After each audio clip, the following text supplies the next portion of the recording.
Hi guys, today we're going to review in section 1.7 with integers and exponents. Remember, an exponent is a number that indicates how many times that base or that factor is going to be multiplied, okay? So if I got 3 to the 4th, it means that we're really doing 3 times 3 times 3 times 3 4 times, okay?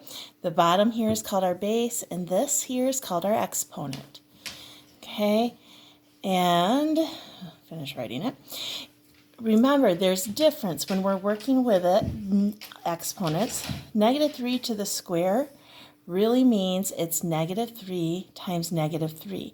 This is telling me that this negative 3 is a complete unit and it multiplies twice here. So my answer is going to be a positive 9. But we have a case that looks like this, where I've got negative 3 squared. If you notice, this negative 3 is not inside parentheses. So what this is really telling me is I need the opposite of 3 times 3. So only my 3 is squared here. And so here in this case, I've got a negative 3 times a positive 3. My answer is going to be a negative 9.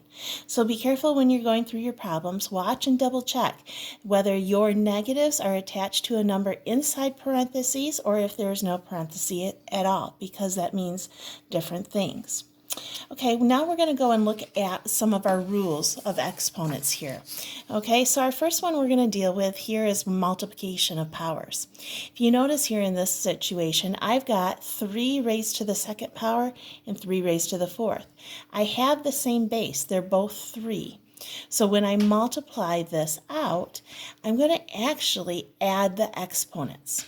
Okay, and so my final answer is going to be 3 to the 6th. And this can only happen if we're multiplying powers that have the same base. Okay, next thing is if I'm dividing.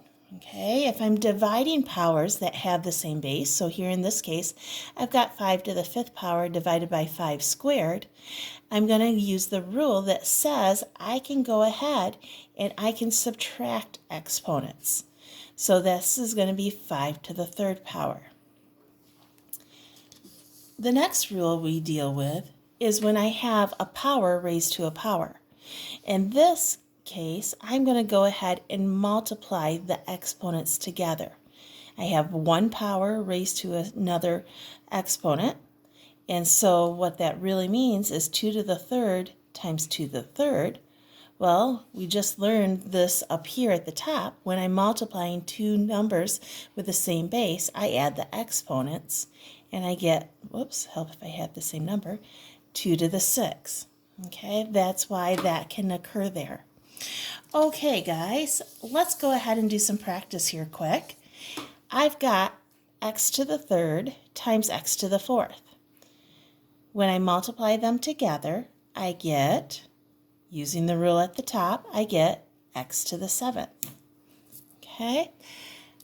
This next one here, take a look. I've got all of these powers here.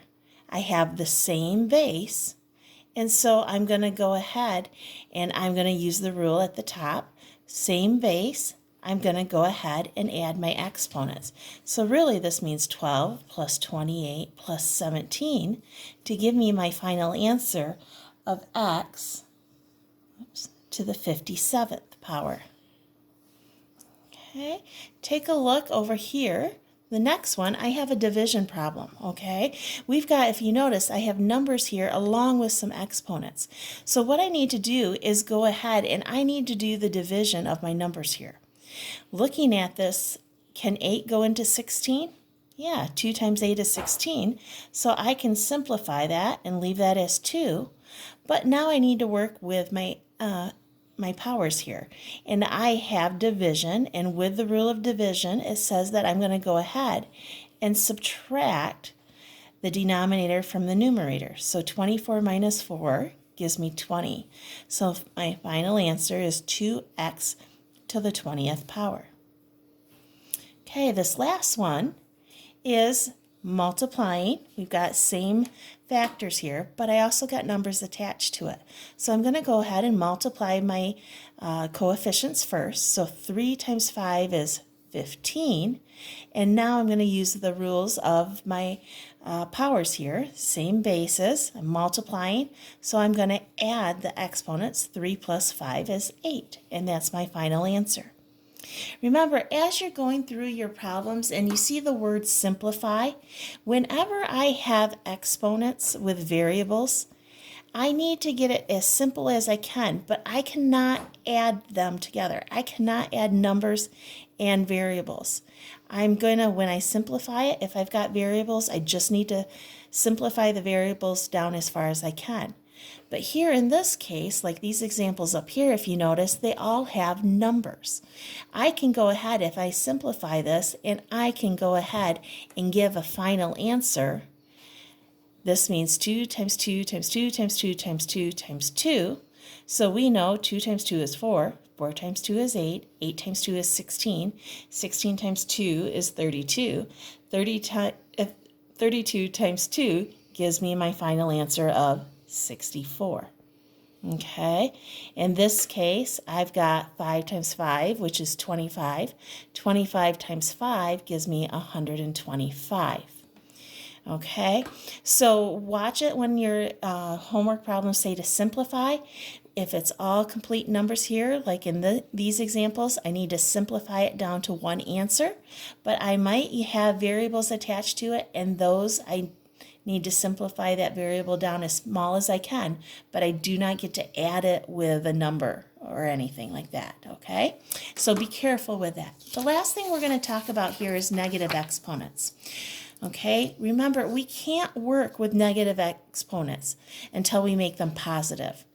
And to make exponents positive, we're going to take the reciprocal of that problem and make it positive.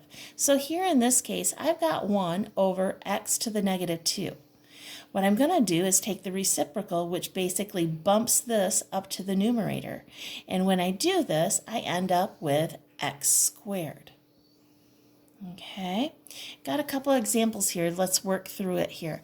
So in my first example, I've got x to the negative 6 power. I need to go ahead and make that a positive exponent. So this negative 6 is in the numerator. To make it positive, I need to kick it down to the denominator, and I end up with 1 over x to the 6. The second example here, we have numbers and variables. So what we're going to go ahead and do, a thing to make it helpful, is draw your line. This is going to help me direct where to put everything. So let's deal with our numbers first. What is 15 divided by 5? That's going to be 3. Now take a look at my numerator. I've got x to the negative 4th. I can't work with that till I make it positive, so I'm going to kick that x down here to the bottom, and I get x to the 4th. Now I have, look at the denominator, we already took care of our numbers, and I'm just left with y squared. There's nothing else I can do with that y squared. It's positive in the denominator. So to simplify this, I'm going to go ahead and just move my 3 into the middle of my fraction here so it looks correct. And my final answer is 3 over x to the 4th y squared. And that's my final answer. Okay, guys, as you work through your assignment, take things segment by segment. Some of these negative exponents will get a little bit larger. Take it step by step. Go ahead and draw your fraction line and work out where you put numbers in the positive and negatives, and it should help you along the way. If you got any questions, find me in my room. Have a great day.